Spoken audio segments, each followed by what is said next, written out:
All right, welcome back to the channel once again.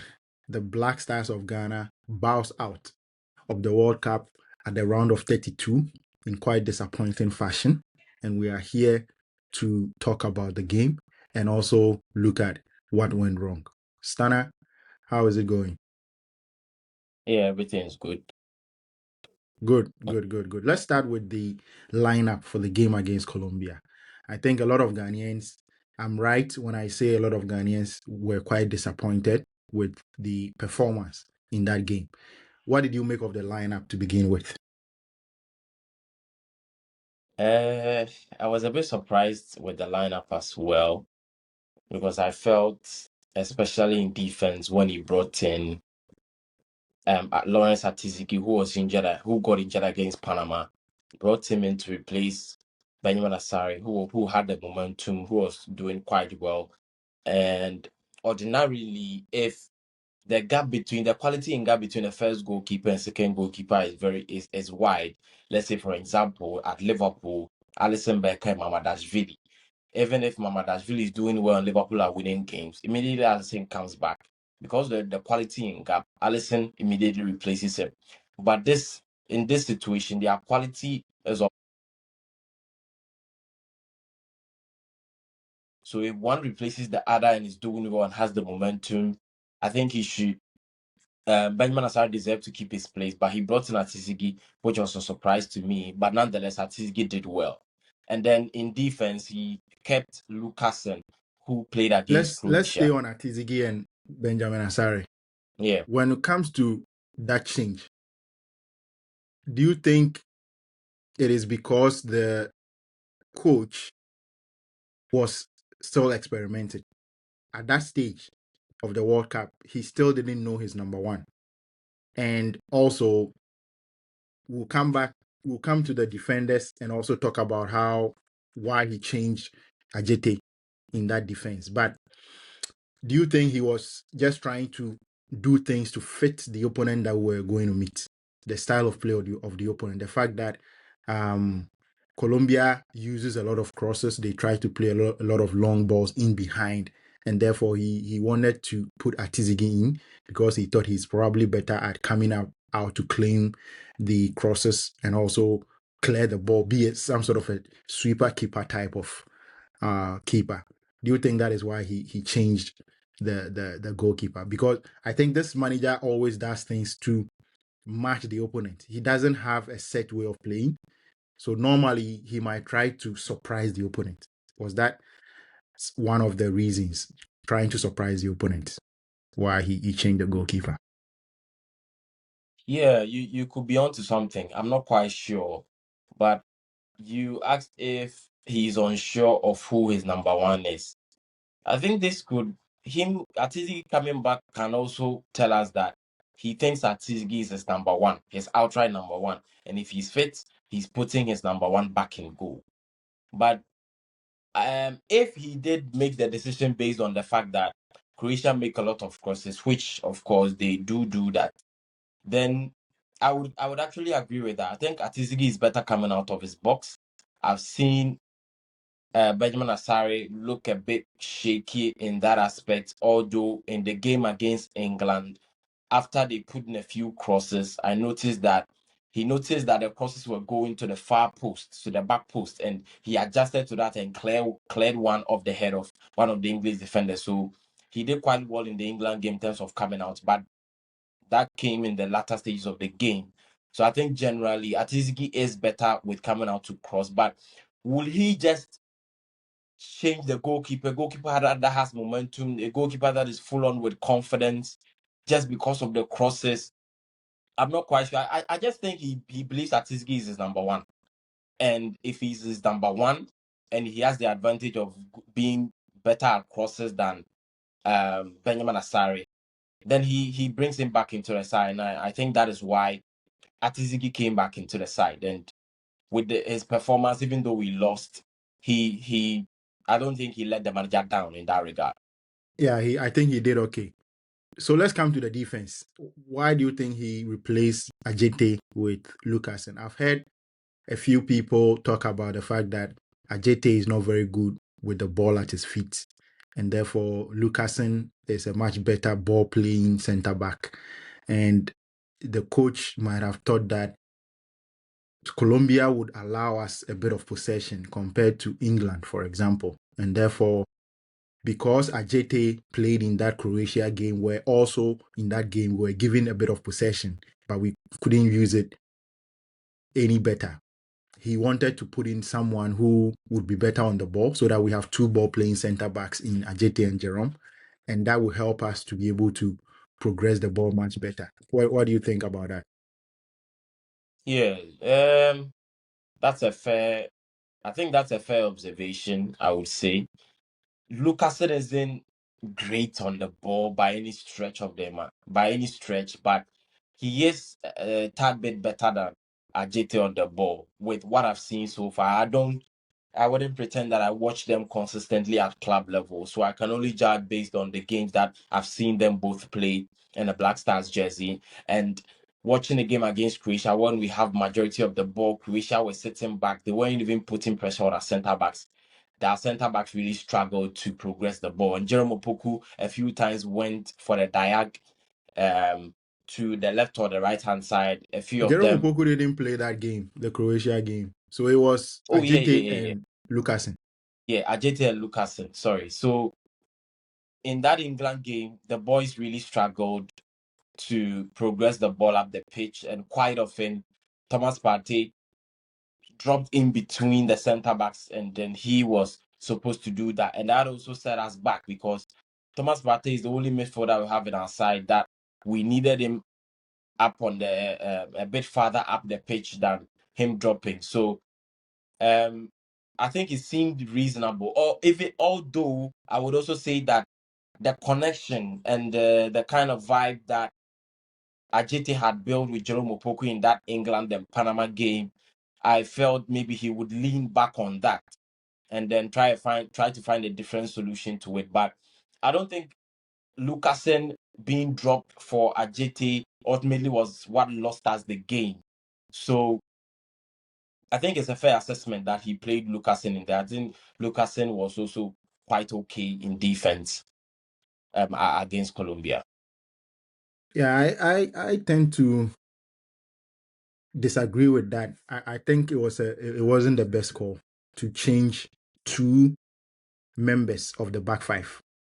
On top of that, remember that we lost Marvin Sanaya very early on. So that meant three new players in the back Yeah, five from what we knew of in the first at least three games. The most consistent players who played in the first three games, we lost three of them early on in this Colombia game. So I think that had a massive effect on the structure of our defense, the discipline of the defense. Because look at the goal we conceded. The center backs were dragged way away from the center to yeah, try and go and win the ball on the wings on the left hand side. So the middle was completely empty. And this guy had just come on. Alidu Seidu had just come on. yeah, He hadn't really adjusted to the pace of the game, as you said earlier on. We'll come to Alidu later on, but I think he really disturbed the chemistry of the team, especially the back five. The fact that he put Asari on the bench and Ajete also on the bench, I think yeah, that was a big mistake. But let's yeah. move on to the I think that's midfield. a fair observation. Um, what did you make of the midfield prior to the game? So we want to talk about the lineup, and then we'll go on to the actual individual players and look at individual players. What did you make of the midfield coming into the game? The midfield, I think it was as expected. It would have been. I think two people were set in stone to start the game. That is Caleb Urenchi and Thomas Partey. For Kwesi Sibo, it was between Kwesi Sibo and Elisha Owusu. And I think he basically go with those people for the protection in front of the back line alongside Thomas Partey. Then Caleb Urenchi will be the one to bomb forward and join the attack when we do have the ball in transition. He is the late runner in the box to try and score a goal or add more bodies in the attacking third. So that is basically it for the midfield. But Kwesi Sibo in there when we did have the ball was a problem, a big problem. And we saw it against Croatia as well. And it begs the question, we had other midfielders on the bench, like Augustin Boachi. Why did we not see him in the game? How I struggle to understand why we didn't see that individual, because you look at Elisha Owusu and Kwesi Sibo, and then you ask yourself, is this the best midfield pair that we have to offer on the grandest stage such as the World Cup? Don't we have any other alternatives? And so if such a player joins the Black Stars of Ghana and Kwesi Sibo and Elisha Owusu with the performance they put in against Croatia, and the guy still doesn't get minutes, what does that tell him? Does that mean he's just not good enough? Or the manager just doesn't prefer him, or he's not been performing in training? These are all questions that needs answers to. So for the midfield, I think that's just about it. Yeah, I think I I would have gone with a different midfield. That is what I can say. But this is the midfield that I expected Carlos Queiroz to go with, because he's a very defensive-minded manager. I wasn't expecting him to go with a single pivot. I was always expecting that he would go with a double pivot, two defensive players, and then put one player who can join the attack in there as well. So I wasn't surprised, but I would have gone a little different and maybe played someone like Nyama or Augustin Boache together with Irenchi ahead of Partey, so that Partey would do the sitting and those two guys will try and join the attack. But let's look at the attack. We had Inaki Williams coming in. He was the player who came in to replace. So in the previous game, in the Croatia game, Inaki didn't start, so he was introduced into this game. Yeah. What did you make of that inclusion? And also, he maintained Jordan Ayew in this particular game, contrary to what most Ghanaians thought should have been the case. People prior to the game said that Jordan Ayew should not be given the nod ahead of the other players in the starting lineup. But lo and behold, he started the game. Well, with the front three, let me do it like this. Let me start from Inaki. Now, for me, watching the game back, this is probably one of Inaki's better games in a Black Stars jersey. This is probably one of Inaki's best games in a Black Stars jersey. You are the And first person I've heard saying this, actually. yes, But explain. you know something. I know people might be surprised, and you yourself might be a bit surprised me saying that.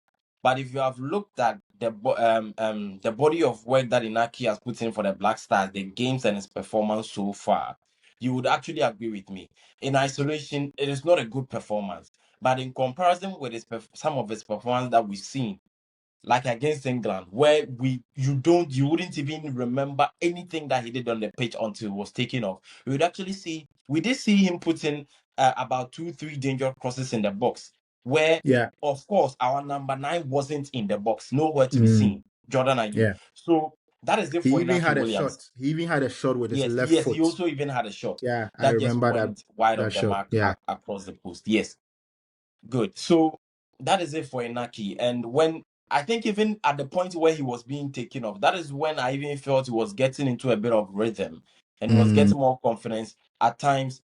Before, whenever he got the ball, he was looking for the next pass, trying to release it early so that he wouldn't lose it because he's afraid of the pressure. I think that is something that he has really struggled with because he hasn't been putting in good performances. But before, just like you mentioned, the shot just across the goal and the dangerous cross he put in, he was a bit calmer at times when he got the ball. He wanted to actually put in a cross rather than just lay up the ball and just not lose the ball and be free. So he got taken off just as I felt he was kind of being a bit dangerous on that right hand side. Then he brought on Fatau. And number 9, Yeah. of Let course, me was ask you nowhere to be. this. Okay. Let me ask you this. Do you think he was put in by the manager because of his defensive contribution rather than the attack? Because he probably thought he would do a better defensive job. He's a more matured player. He would know when to go forward. He would know when to help the fullback than maybe someone like Isahaku would do or someone like Niyama would do. That is why he started. Yeah, exactly. I think he's a bit more tactically disciplined player. He's a matured player. He's an experienced player. He's played at the World Cup before in 2022. He knows what it takes to play big games. And even though his performances might not necessarily warrant him a start, if he felt like going back to the side that played against England, the solidity we had, and he was in that team, although he didn't offer much, but he was in that team. I think that is basically why he went for Inaki. But would you continue to include Inaki in this Black Stars going forward, or do you think he's been given enough opportunity? It is not working. We probably should move on to someone else. If his club performances still warrants a call up, I will still call him.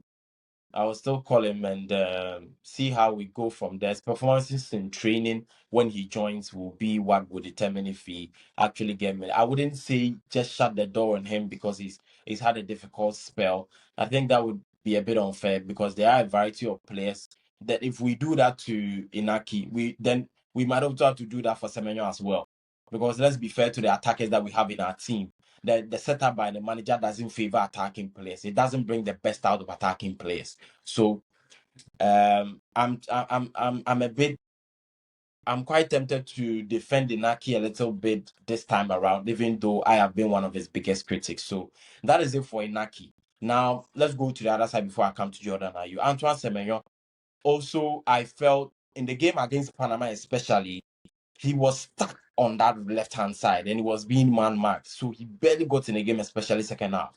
And that is because Jordan Ayew was in the team. Jordan Ayew's presence in that forward area, he doesn't run in behind, he doesn't stretch, he's always trying to drop and receive. So that the kind of area where Semenyo would like to drift in and receive, Jordan Ayew was in that position, so he couldn't really do that. On top of that, Kamaldeen Suleiman started the game against Panama, so he was also in those central zones. So Semenyo was stuck being on that left-hand side.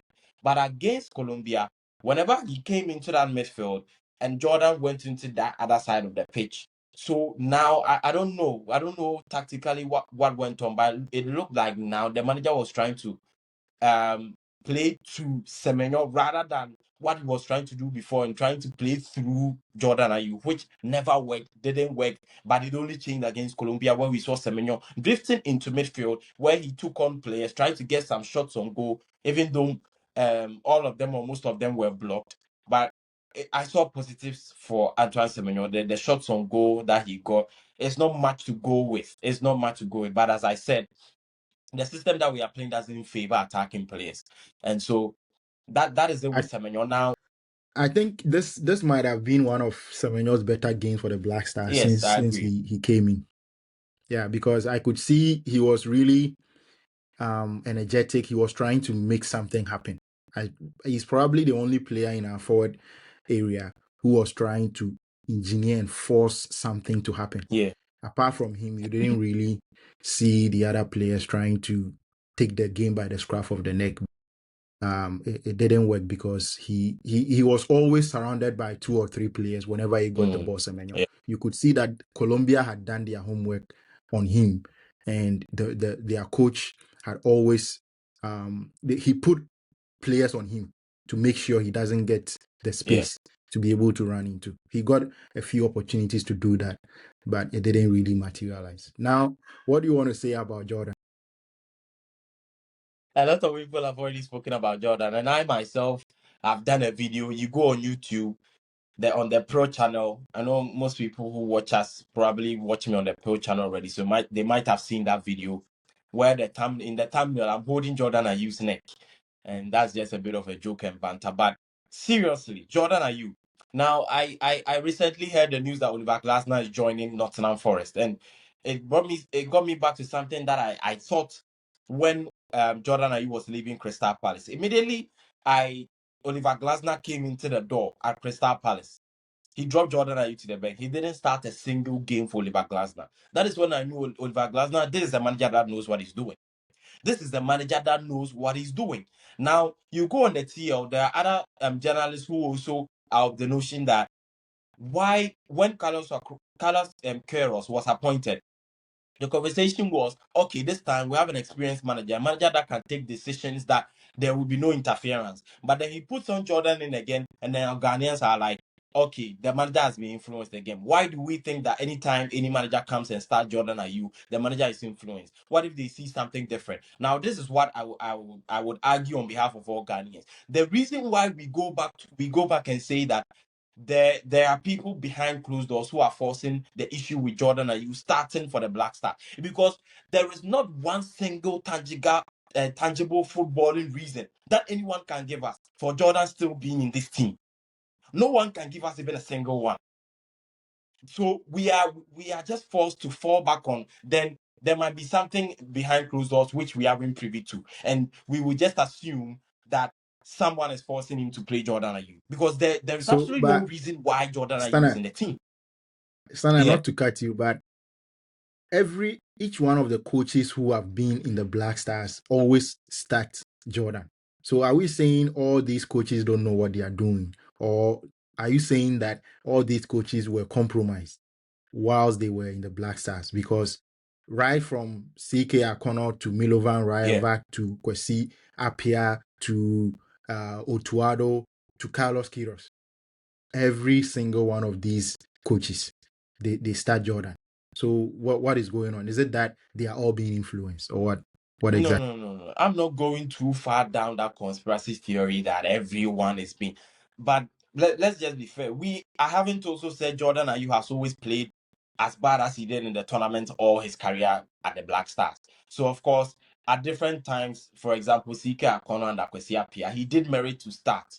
At the time, he was a top player for Crystal Palace with under different managers even there under Hodgson, where he performed quite well or quite decent on several occasions. So it's not like Jordan Ayew has always been like this for majority of his career at the Black Stars. So he did merit it, you would say, for most of the coaches that he's played under. But I would say that recently, Jordan Ayew, even for his club side, I always follow the Ghanaian players on weekend, the minutes they play. I used to do an episode on the Ghanaian players and their performance over the weekend for Ghanaian players playing in Europe. And so I always follow them and the kind of minutes and how many matches he played for Leicester City. Now, this is the Leicester City side that was struggling in the relegation battle from Championship to League One.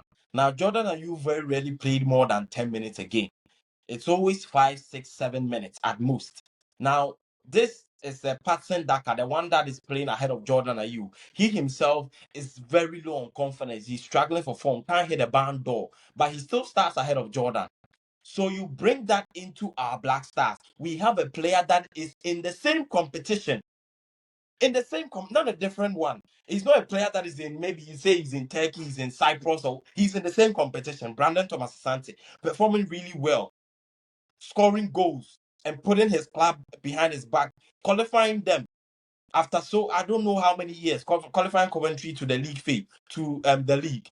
Now you come into the national team and you say, all right, Jordan was our top scorer in the qualifiers. He qualified as scoring a lot of goals. Now we could also say the same thing for Benjamin Asari. He was also very decent in qualifying us to the World Cup, but he was dropped for Atizigi. So in the same vein, why is Jordan still starting for the Black Star? What does he offer? What does he bring to the team? The one attribute that Jordan has that you can't take away from him Jordan is pump. The one attribute that stood out was his ability to hold the ball and bring others into play. Then we transition from there. That is actually an attribute that we needed with the sort of football that we are playing. But Jordan wasn't offering that. And so if you aren't offering what we need you in the team for, why are you still in the team? Why is he playing 4 games? He's only being taken off after the 80th minute. Why is Jordan playing every single game? Why is Jordan So playing every single game? okay, James let Rodriguez me. for Colombia was taken off at I'm going to try halftime. and play the devil's advocate here, but I'm not saying that this is what I think. But what would you say to people who would say that the other players who are on the bench, they haven't proven themselves in the national team? So we are not even sure they will be able to perform beyond what Jordan is giving us. So there is no guarantee that they would have done better than Jordan. So why should we bench Jordan? Because he has the experience, he has the pedigree and everything. In spite of his current form not being at the best level, he's shown in the Black Stars that when given the opportunity, he will be able to contribute. What would you say to that? I think trying to defend Jordan Ayew at this moment in time, your devil's advocate you are trying to play, you might corner yourself into a position where you might not be able to get out from. What sort of pedigree are we talking about here? The guy has 0 goals at the World Cup. He has 1 assist. Just 1 assist. The accumulation of the shots on target Jordan has in his whole this is his 3rd World Cup. I think I don't know how accurate it is, but I think I read somewhere that he has 2 shots on target in 3 World Cup tournaments. Now, justify to me the pedigree you're talking about here. Now, and you say that will the players on the bench, what if they were not able to replicate or do well in place of Jordan? Now, we will never know, will we? Because they never played. We will never know. We saw in the 2 goals that we scored in the whole tournament, we scored 2 goals in 4 games. None of our attackers scored. 1 assist was from Enes Nuyama, who was a substitute. The other, I'm talking about just the attacker, not defense and midfielders. We registered 2 goal contributions from our attackers. One was from Enes Nuyama, who didn't start the game, came on as a substitute. The other was from Brandon Thomas-Asante, who came on as a substitute, played 19 minutes. So we scored 2 goals. Both 2 goals were created by 2 of our attackers who never started the game, who both came off the bench.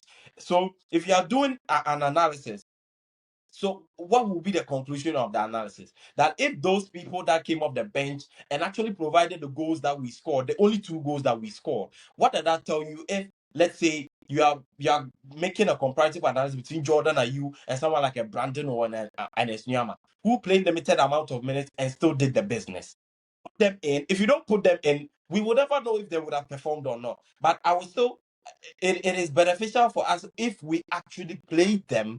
You played them. If you play them, how old is Brandon Thomas-Asante? How old is Enes Nuyama? Are we just looking at this tournament? Jordan Ayew is 34. Is Jordan Ayew going to the next World Cup?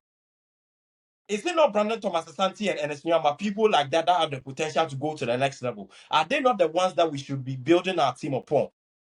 Are they not the ones that we should be building our team upon? Then you look at the kind of team that other countries are building, the kind of players that they are bringing in. Senegal dropped Koulibaly for their 3rd game and they won it by 5 goals and qualified themselves to the next stage. Because the Senegal manager saw, and he actually, I don't know why he actually had to wait till the 3rd game. After the 1st game, should have taken Koulibaly out. Many coaches have made these mistakes. You should know when you take these players out. It's not just about experience. You have to balance experience with youthful exuberance and what you need on the day. We didn't need Jordan Ayew for 90 minutes in every game. So the Jordan Yeah, Ayew situation, I think it's a big problem. the points that you've made, I agree with all of them. I wouldn't have put Jordan Ayew in this game, especially given the performances he provided in the first 3 games in that group stage. On top of that, the fact that you are a striker at Leicester City, who is a relegation threatened team in the championship. Mind you, it is a championship and you are still in the relegation zone. It's not You've even top actually flight been football. relegated. So you are not playing top flight football, and I don't rate the Champions League, the championship. I don't rate it at all. I wouldn't even put the championship above a league like the South African League or some of the top leagues in Africa. It is not even up to Really? that level. Really, because when they come to the Premier League, do you see how they perform when they come to the Premier League? How poorly they perform. Yeah. For Yeah. me, they are not at the level. The championship is a very, very low level league. You can't even put it close to some of the top leagues in Africa. Even the Ghana Premier League, had it not been the fact that our FA is not a very serious organization and they don't really know what they are doing, I wouldn't have put the championship above the Ghana Premier League. I think that there's better quality in the Ghana Premier League. There are better teams in the Ghana Premier League. Just that the organization and everything around the league is not very attractive. That is why people don't really pay attention to it. But if you are playing in such a league and your team is in the relegation zone and yet you don't get the opportunity to play on a regular basis, you have no business coming anywhere closer to the starting lineup of the Black Stars. The Black Stars is not a joke. It is not something that you can do anything and expect it to work. You have to bring in the top players. And as you said, Brandon Asante is in the same league with him. He plays week in, week out. He's performed better than him in the same league. And so there's no reason for you to put him on the bench and start Jordan Ayew. But that is that. Let's look at the injury to Senaya that resulted in the substitution of Alidu Seidu. Hmm. So Alidu Seidu, I've heard you say on the pro platform that he came in Yeah. unprepared. And I think one of the most indicting statements that can ever be made about a player who is playing at such a top level in the World Cup is that you come into a game not mentally prepared. It wasn't even about the physical preparation, having a ring on while you were coming on or not putting your socks on. I don't even care about that. I care about here. The fact that he wasn't mentally prepared, I think was a big problem. And how do you think that affected the chemistry of the team and eventually the goal that we conceded? Yeah. I don't even want to speak about the mental him not being prepared because I've already spoken about that before. But someone also drew my attention to the fact that the guy hasn't even been playing at club level. So this might actually been one of let me say that the intensity of the game that was being played, he hadn't really experienced that for a long time. Because, like I said, I've been following these Ghanaian players and the minutes they have in their clubs. He barely plays in the French Ligue 1. And the French Ligue 1 itself, if you are playing week in, week out, it's still not as intense as the game that we're playing against Colombia. And the fact that he wasn't playing also built on the fact that he wasn't even prepared, really summed everything up. So, but you could see that even as the game went on, he started to grow into confidence and started to actually play a little bit better than he started when he came onto the pitch. Now the goal, whose fault is it for the goal? I think the defensive, like you said, with Atizigi in goal, the defensive organization with an entirely new back four. There was the game against England. That back four was actually very solid. The communication was intact. But this one, there was a bit of disorganization in the back line with new members coming in. So I I'm quite like you in most respects. I don't like blaming just a single player when we concede a goal or we lose. I think it was more of a miscommunication by the players in the back line, and that led to the goal that we conceded. I felt maybe Atizigi could have commanded the centre backs a little bit better to look over their shoulder and actually know where everybody was. So we considered that goal, and that was disappointing because Ghana, for 20 years, the last time we considered a goal and actually came back to win a World Cup game was 20 years ago against United States. Clem Dempsey scored the first goal, Aminu Dramani equalized, and Stephen Appiah from the penalty spot. So immediately that goal went in, I had no You hopes of knew it Ghana was over. turning it. It was over, practically. Yeah, some people were also blaming Caleb Irinchi for the goal because he saw the guy. Um, I've forgotten the name. So The one he that saw the scored the guy who goal. eventually scored the goal, Yeah. and he didn't really try his best to close him down.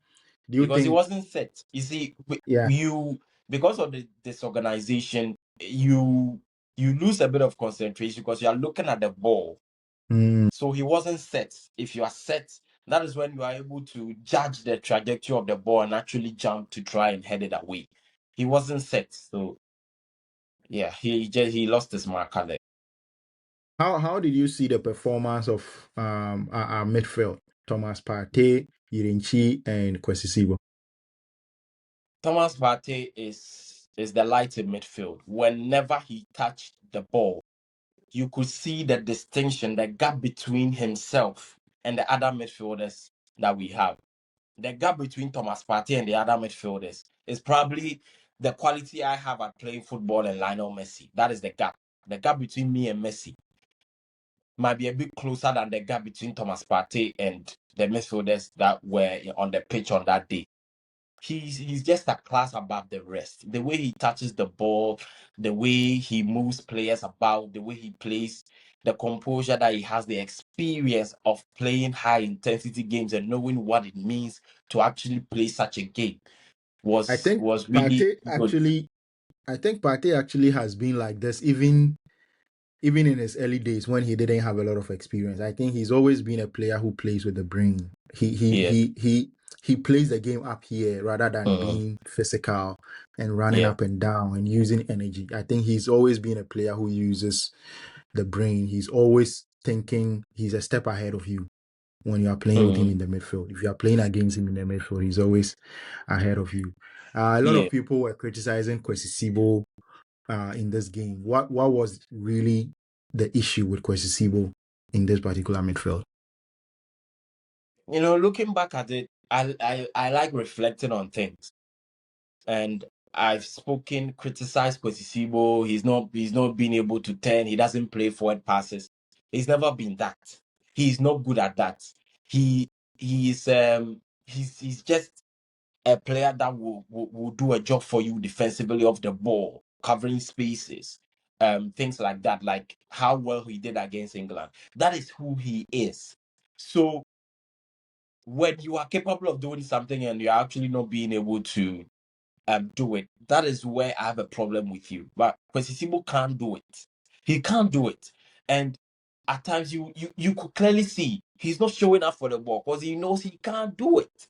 When he comes and receives, he wants to receive it, he wants to release it as quickly as possible to relieve pressure off himself. He can't turn, he doesn't scan. Even when he does, he's not being able to realize where actually the spaces is to be able to pop it around one touch and receive it and pass it forward. He doesn't do that. Elisha Wusu, same thing. That is it for Kwesi Sibo. Now, Khalid Yurenchi also really Okay. struggled in the game. And I even saw your tweet about that, about the struggles of Khalid Yeah, Yurenchi. yeah, And it's yeah.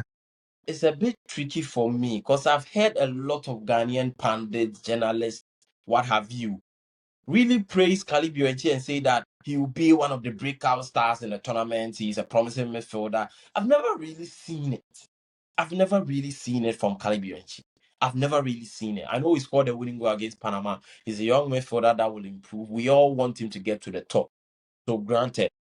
So as I've said before, I don't really want to criticize him a lot for that because that Ghana team, if you're a young player and as Ghanaians, we want to build our midfield and say that Khalid Yurenchi is the one to take Ghana's midfield to the next level. That is a huge responsibility that he just can't do it alone. You look at someone like Ahmed Boadi in Mm, that Moroccan team. It is a well functioning team, and so if you are in there, it's a settled ground. The environment is good for you to play your game at a good pace. But Khalid Yurenchi in this team, no. But his performance, of course, it wasn't good at all. It wasn't. I think this was probably his worst mm, performance playing in midfield for the Black Stars. yeah, yeah. I think sometimes you see what players are made of in the big games, in the big moments. For me, I don't judge players when everything is going well for the team, and you are also benefiting from the team playing well. Sometimes you want to assess a player when things are really difficult and tough, and they kind of step up. They elevate themselves to Yeah. match the intensity and the difficulty in the particular game. And I didn't see it with Caleb Bianchi, and that was quite disappointing for me. But it's not that I'm criticizing him or I want to say he's not good enough. For me, everybody needs time. Yeah. People I saw develop at people different insulting you in the comments. levels. Yeah. But that is just by the way. But now we saw that in the second half, the Black Stars tried to step things up a little bit. We tried to intensify our play. We tried to inject a bit more pace. The manager brought in Fatau Isahaku, and he was able to go past a few players. But the issue, which is something that we've touched on already, is that whenever Fatau got past one or two players and he raised his head, there were only one or two Black Stars players in the penalty box. You could see it clearly. There were about two or three occasions. He raised his head, he went past his man, and there was nobody to cross the ball to. Or even if he had successfully put the ball in the box, the chances of the ball reaching a Black Stars player was almost next to zero because they were outnumbered in the penalty area. Why do you think, even though we had conceded a goal, the manager or the players just couldn't join the attack and commit more bodies forward? I don't really understand that. We signed a deal with the devil, and so this is what we get. if you go to a tournament and play 4 games, concede 3 goals, that's actually a pretty decent defensive record, considering the side that we played against. Played against Croatia. The last 2 editions of the World Cup, they've got to the semi-final each time. 1 final included. A 3rd place in there. Played against England, a top 5 nation in the world, one of the favorites for the tournament. And play against Colombia, one of the best teams in South America. Considering 3 goals wasn't actually bad, but how many did we score? We scored 2. Mm-hmm. Mm-hmm. We signed a deal against the devil. What I mean by that is, this is what Carlos Queiroz is. This is who he is. He's the man that went to the Camp Nou in 2008 when Manchester United played against Barcelona. He went there and got a 0-0 draw. That was a side that had Henry in the team, a side that had Samuel Eto'o and Lionel Messi at the front 3 with Sergio Busquets, Xavi, and Iniesta. 0-0. He brought that game back to the Theatre of Dreams and won the Old game by Trafford. 1-0. And 180 minutes kept a clean sheet against a side that the following season went on to win the treble. That is who Carlos Queiroz is. So if you play against a side like England, he can give you, he will survive. But when you need to score or when you go behind, and Carlos Queiroz's team, a team that is managed by Carlos Queiroz, has to come from behind and win the game. I'm sorry. It's not happening. It's not It's not going to happening. happen. Now, even for Fatau, whenever I don't know if you also noticed, aside Jordan and you not being in the box, in terms of bodies that we had to go forward with, Caribbean didn't even arrive in the box like he was supposed to. Now, anytime Fatau also got the ball and he was able to get to the final third, try to take players on. Even Lamine Yamal, when he's about to make a take on the right hand side, you will see Jules Koundé making an overlap, taking one of the defenders away, allowing Lamine Yamal to face maybe 1 or 2, other than 3 or 4 that will come to him. Fatah Udaudu isn't Lionel Messi.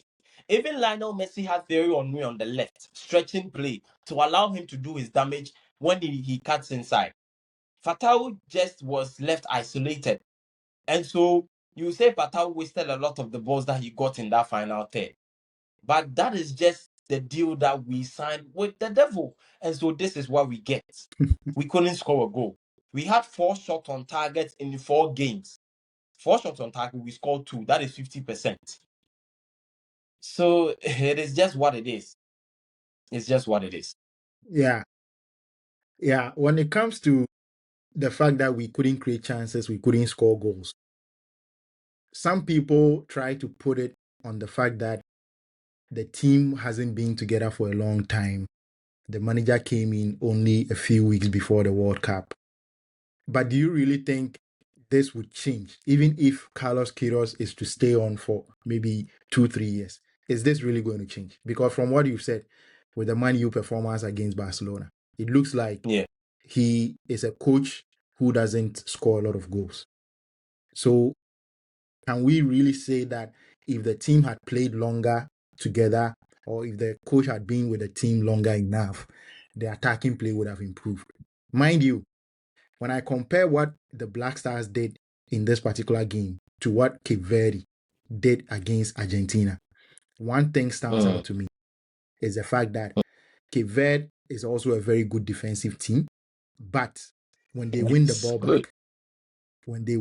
back, you can see that this is a team that knows exactly what to do with the ball when they win it back. And don't get me wrong, Cape Verde don't have better players than Ghana, player for player. They don't. When it comes to the coach too, we don't really know the pedigree of this Cape Verde coach, but you can see that there is an imprint of the coach's methods. The coach has really done something to the players, and therefore they are all on the same page, both defensively and going forward. So with Ghana, do you think it's a coaching problem necessarily? Can a better coach actually get this team defending very solidly, but being a very good threat going forward when we win the ball back? Yes, we can get a coach that can do that. Now, can Carlos Queiroz do that? I'm not quite sure.